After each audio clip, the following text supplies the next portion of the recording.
State Representative Seth Grove, and welcome to another edition of Legislative Report.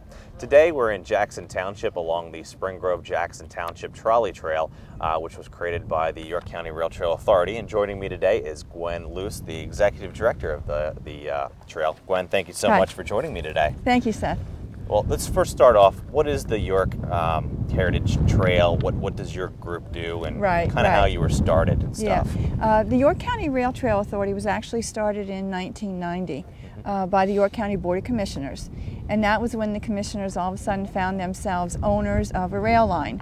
Most of us now refer to that as the Heritage Rail Trail County Park. But back in 1999, it was known as the Northern Central Railway. And the plan then, the public was very much supporting this plan, was to continue to have the rails in place, but we had enough width there in the corridor to build a multi-use recreational trail. So that was the first thing that the Rail Trail Authority did. We were tasked to actually build what is now the Heritage Rail Trail, which is 21 miles long. What we're looking at today, we think, is a nice little addition to that. And obviously we have a lot of rail lines moving throughout York County. How many total miles of rails do we have along the rail lines? Well, when you're looking at the number we're charged with developing the trails along those rail lines. So for the Heritage Rail Trail, which was the one that was completed in 1999, it's a little over 21 miles, about 21.5 miles, going from New Freedom all the way into the city of York.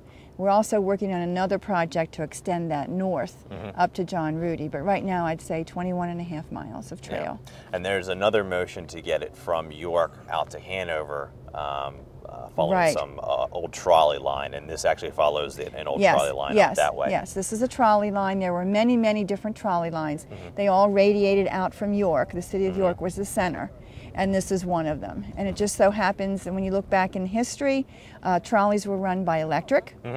Much different than locomotives, the steam locomotives.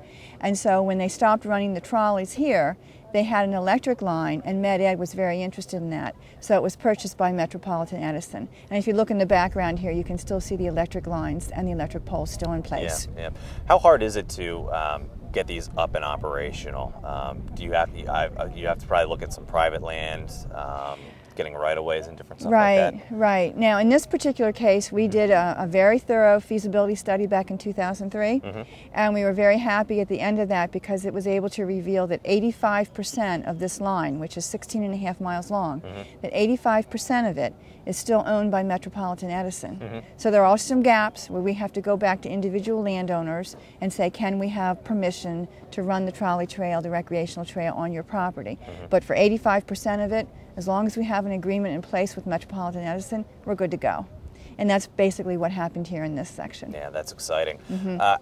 Long term, how are we looking with kind of getting a regional biking, walking, what's in your future plans for York County? Right. The two things that are in our future right now is the extension going north from York City up to John Rudy. That's called the Northern Extension. That follows the Codorus Creek. And we're looking at maybe another 3 to 4 years before that's complete. And then the other thing that's definitely in the future is to complete the Hanover Trolley Trail. What you see today is about a 3/4 mile section here in Jackson and Spring Grove. You can also go over to Hanover Borough. They have a 3/4 mile section done. But as I said, the entire corridor is 16.5 miles long. So we have a ways to go. Yeah, and it's going to move. It's going to move as fast as we can get the agreements in place and get the funding to build the trail. Okay. Funding sources. Obviously, there's state grants out there. Predominantly, how do you look for funding sources? Right. Our funding sources, we're very happy to report, begin right here in York County. We did run a very successful capital campaign for that northern extension going north in York City and for the Hanover Trolley Trail. We raised about between $1.3 $1.5 million in local support. And with that support, then we can go out to state and federal agencies and other local agencies to leverage matching money. So we think we're in very good shape, but we do know in these economic times State and federal money is getting a little bit slower right now, but we're holding on to our local funds as tightly as we can, and we hope to use those to leverage the state and federal money. Excellent. That's wonderful. Obviously, the Heritage Trail is one of the newer ones that actually goes into kind of the southern part of my district, Railroad, which is has a lot of historic value. Right. What kind of sights and things can you see along these trails? Right. If you're building a trail that follows an old transportation corridor, whether it's a trolley or whether it's a railroad, there's history that's inherent in that particular corridor. So, for example, in New Freedom, we have the New Freedom train station, and in there we have a museum that talks about the Pennsylvania Railroad operations. Then when you go through Railroad, you have the B&B, which has a long history going back to actually lodging people who used to run on the railroad. Then you have places like the Howard Tunnel, which are real gems. The same thing's going to happen here with the Hanover Trolley Trail. We have talked to people who remember as children riding on the trolley here in between Hanover and Spring Grove and Spring Grove and York. So there's a lot of oral history, and there's a lot of actual concrete facilities you can see, like train stations, bridges, tunnels. And it's all part of our history, so we don't want to forget it. This is a chance to see it at a walking pace and a bicycling pace, not at a car pace. How big is this for economic development? Are we seeing, people from other states, other counties coming in using the facilities? Yes, it's very common, especially when the longer the trails become, like the Heritage Rail Trail, where you really have close to 20 miles or over 20 miles, that becomes a regional attraction. And that's what we're looking at here. We only have, as I said, 3/4 of a mile here in Jackson, Spring Grove right now, so it's a local attraction. We have people coming right out of Spring Grove Borough.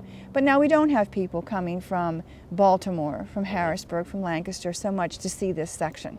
But as it grows, as it makes the connection to Hanover and the connection to York, then it becomes a regional attraction. Excellent. And there used to be a rail line that used to connect Maryland and York. That has since fallen away. But is there hope at some point we can do a connection down with Baltimore to make a seamless route?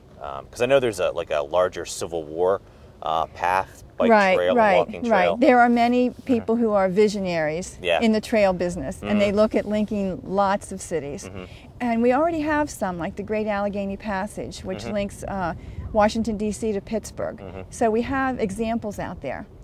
And we have a lot of talk about a Grand History Loop, which would connect a lot of Civil War sites. And it would include Gettysburg, it would include York, it would include Frederick, Maryland, it would include Annapolis, places like that. So we're looking at that regional connection as well, the big picture as well as the little picture. And the bigger it gets, the more economic development, the more tourism your trail can really drive that economic development. When someone wants to come and obviously use these trails, are there certain restrictions? Horses, ATVs, motorized vehicles? What we try to do when we develop trails, such as the Heritage Rail Trail and the Hanover Trolley Trail, we try to use similar rules and regulations. So when people are on one trail and then they try another trail, they're not hit with a different set of regulations. So it's basically the ones you see on the Heritage Rail Trail also apply here on the Hanover Trolley Trail. No motorized vehicles. The typical uses are walking, jogging, anything pedestrian, horseback riding, bicycling is very, very popular. Young kids and pushing them in strollers and things like that. The dogs are asked to be on a leash at all times and controlled. And that pretty much covers it as far as rules and regulations. They are posted at all of the gates. So when you come to one of the parking lots or if you walk onto the trail, typically you pass a gate, stop, read the rules and regulations sign. And there's also numbers on there. There's phone numbers you can call if you see something that you want to report. Is there worry of, or let me go here, is there time frame? For dawn till dusk, Monday through like hours of operation? Yes, if you look at the hours of operations, we basically say the trails are open daylight hours. Now that doesn't mean that special events can't occur after daylight hours. Sometimes there are groups that want to do a moonlight walk or something like that. And again, you can contact our office. Our number is on the gates. In this case of the Heritage Rail Trail, it's a York County Parks office. Their number is on the gates. call them, ask for special permission. Okay. Other than that, the trails are open every single day of the year. So don't think of just summer and spring and fall. You know, when it's a nice clear day and we have, you know, nice white snow, come out and do a walk, get your snowshoes, get your skis. They're open year round. Yeah, excellent. Yeah. Gwen, thanks so much for spending some time with us. Up next, we'll talk to some individuals that like to use it, maintain it, and do some other fun activities on here. So thanks again, Gwen. Thanks. Here we are back on the trail. Joining us is Dave Brown. He is not the oldest Boy Scout out there. He is actually a troop leader for Boy Scouts troop number 149, and also Jackson Township Supervisor Tammy Miller from the Windy Hill Senior Center, and Marianne Harbold of the Sacred Heart Parish Center. So thank you all for joining us. Dave, let's start with you. Jackson Township Supervisor, obviously this was a great community project for you guys. What kind of piqued your interest in helping do this wonderful trail? Well, I wanted to see a trail in Jackson as we have the Heritage Rail Trail, and I consider that a gem. And I wanted the people locally here to experience the same pleasure, exercise that they get from the Heritage Rail Trail right here in Jackson Township. So I've been pushing for this since I was elected back in '04. Yeah, terrific. You know, I was born and raised here in Jackson, not too far away. And I know growing up, we really didn't have that many parks, so it's wonderful under your leadership to be able to bring this in. Thank you. Obviously, you have a growing community, too. Yes. A lot of individuals moving in up from Maryland and throughout York County moving in here, so it's another wonderful asset to draw people to beautiful Jackson Township. Yes, it is. And obviously, you're in your troop leader outfit. I'm wearing two hats today. Yeah, so how have you brought your leadership in Boy Scouts to the leadership of Jackson Township and benefited, obviously, the local community here? Well, when they were building the trail, I immediately volunteered the troop to help maintain it. One of my scouts, Eric Hostetler, an Eagle Scout, and his Eagle Scout project was to build a picnic bench that could service the handicapped as well as the regular walkers here on the trail. And that bench is right down the trail here in front of us, and he did a wonderful job. And the trail itself lends itself to many service projects that the Scouts like to get interested in. Not only the cleanup, but installing bat boxes or planting trees, taking hikes. There's a hiking merit badge, there's a bicycling merit badge, so it lends itself well to just about everything that the Scouts are involved in. That's terrific. It's a wonderful opportunity to get them outdoors and doing what obviously Scouts are supposed to do, being involved in their community. Now, Jackson Township has a role in maintaining this trolley trail, correct? Yes. Obviously, we're looking at gravel, so we're not talking about painting. What kind of goes through the process in having to maintain this? Well, the cutting of the grass, maintaining the trail, filling in divots if we have any washouts, and just keeping the trail clean. We have volunteers that pick up. You'll hear from those in a couple of minutes. But the township pretty much maintains the grass, keeps it at a manageable level. Excellent. Dave, thank you so much for joining us. Appreciate your leadership and helping out the Boy Scouts, creating future leaders of tomorrow. So appreciate it. Next victim. Now. Tammy, thanks for joining us. Obviously, you're the Executive Director of the Windy Hill Senior Center in beautiful downtown Spring Grove, and your seniors love to come out here and walk, right? They do. We actually incorporated the trail into our health and fitness program. We started a weekly walking club. They meet every Wednesday morning at 9 o'clock, weather permitting, and they walk the trail, either the whole thing, which down and back from the senior center located on East Street is 2 miles, so they can walk at their own pace. We've also utilized the trail for a couple fundraisers. We've held walking clubs, or walk-a-thons actually, and the one time we raised money to purchase a bench that we have here along the trail that has Windy Hill's name on it, and then another time we used it as a fundraiser for funds that we needed to expand our parking lot. Excellent. So, how important is Windy Hill Senior Center to keeping seniors vibrant and independent, living in their own house? Obviously, that's a huge concern when you're talking about budgeting, because obviously if seniors aren't at home, they're probably in a nursing home, medical assistance, which increases actually taxpayers' costs. How crucial is that to get the social and this exercise to keeping them independent living? It's very critical. We've seen a lot of our members that have been involved for many, many years are in fairly good health, and we really do attribute it to the fact that they get out of their homes every day. They can come to the senior center for the social interaction, and also to come and eat. We do serve a hot meal there every day at lunchtime for no cost. We actually only ask for a $1 donation, so they're able to come there, get a hot meal, socialize with their peers, enjoy all kinds of programs and activities, and we just hope that, and our mission really is to help out with that aging in place, and the senior center plays a big part of that. Awesome. If there's any seniors out there looking to obviously join and become a member of Windy Hill Senior Center, website. We do have a website, www.windyhillseniorcenter.org. We're located at 50 North East Street in the Spring Grove Community Center building.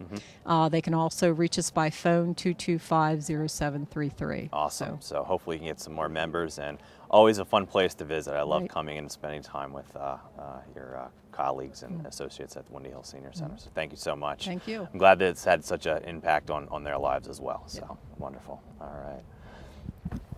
Thanks, Seth.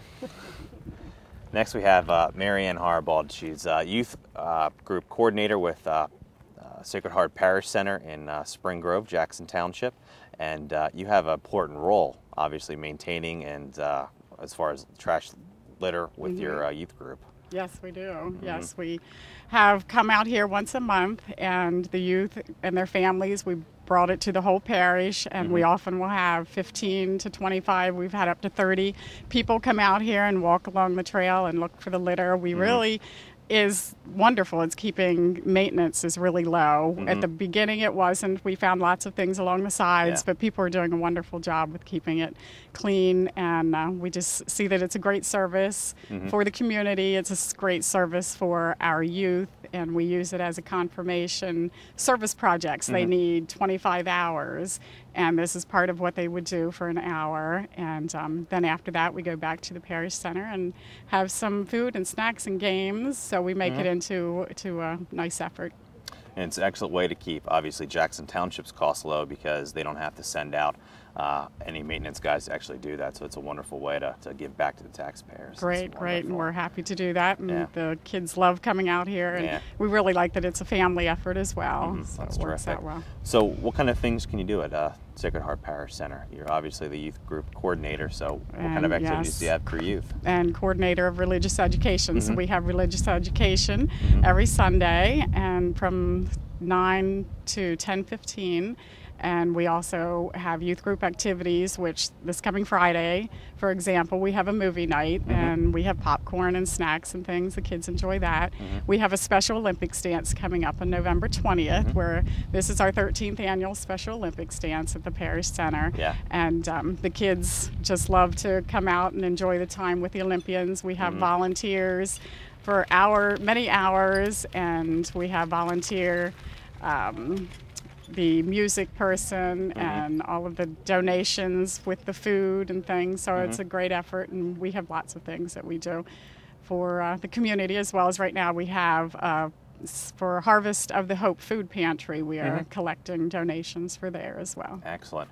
Find out more about Sacred Heart Parish Center, website, telephone. www.sacredheartsg.org is the website, and 225-1704 would be the phone number to call. And if you want to drop off donations for Harvest of the Hope Food Pantry, you may come any Sunday from 9, well, we could be there 8:30 to 10:30. You're welcome to bring donations there, and they definitely need them right now because a lot of the flood damage was done there, and we need all we can get. Yeah, that's terrific. Thank you so much. Thank you for bringing your kids out and being involved in the community, maintaining this wonderful asset to the community. Okay, so our pleasure. Thank you very much. Thank you so much. You've been watching my visit to the Trolley Trail in Spring Grove, which is part of the York County Rail Trail system. I'm State Representative Seth Grove. Joining me now to discuss the state's role with these trails and some details on our state park system is Richard Allen, Secretary of the Department of Conservation and Natural Resources. Secretary Allen, thank you so much for joining us today. Appreciate it. Before we get into a little more detail of DCNR and what you guys do, what was your interest in? Obviously, we have a new governor, new cabinet. What interest did you have in becoming the secretary of DCNR? Well, I'm third generation growing up in the scrap recycling industry, and then went on to represent the industry in 3 states. While I was doing that, I was representing various energy sectors and serving on various boards of nonprofit organizations that had ongoing daily business with DCNR. So I was intimate working with DCNR as representing these organizations. I also, in my private life, was involved with some local organizations that built trails and hiking paths and developed some recreational facilities, along with a land trust that started to develop the preservation of open space up in the Northeast area. Excellent, that's terrific. So wonderful background of conservation and natural resources. Great. Pennsylvania is consistently rated as one of the top state park systems in the entire nation. What drives that? Why do people come here to camp? And well, we have some of the most unique and historic features in our state park systems that are found nowhere else. Just thinking back, are there some, obviously in the 196th district we have Gifford Pinchot Park in the northern part of my district, and then luckily touching Cadorus State Park on the southern end. 2 beautiful, very different parks. Cadorus is heavily recreational. We have actually a lot of Marylanders that come up and enjoy those parks, a lot of out-of-staters and a lot of Pennsylvanians that utilize that. A little more developed, they just put in their, I believe, their own pool last summer, which I hear is a huge hit, and they get a lot of repeat customers because of that. Pinchot's a little less dynamic in that fashion, but beautiful scenery, wonderful place, excellent place to fish and sail and stuff like that. As a matter of fact, they have some scull races from, I think, University of Pennsylvania or Butler might come in there and do some scull racing on there. But what are from other park systems, what are some great highlights of other parks around the state? Oh, we've got a great variety. You can get to see the stargazing at our Cherry Springs Park. You can see the elk up at the Elk Visitor Center. The boulders up at Hickory Run. The 22 waterfalls up at Ricketts Glen. The skywalk at Kinzu Bridge. And I can go on and on with all different features that we've got in many of our parks. And a great place to actually view each park before you would go is actually your website, right? Yes, it is. Visit our website to see all the features that all of our state parks have. And each park has their own designation on there, so you can kind of read more about it. That is terrific. Visiting a state park, great getaway for individuals on a tight budget. Obviously, we have a little bit of a down economy. Hopefully, we can rebound, and obviously, hopefully, with the governor's leadership, make Pennsylvania a place of prosperity for everyone.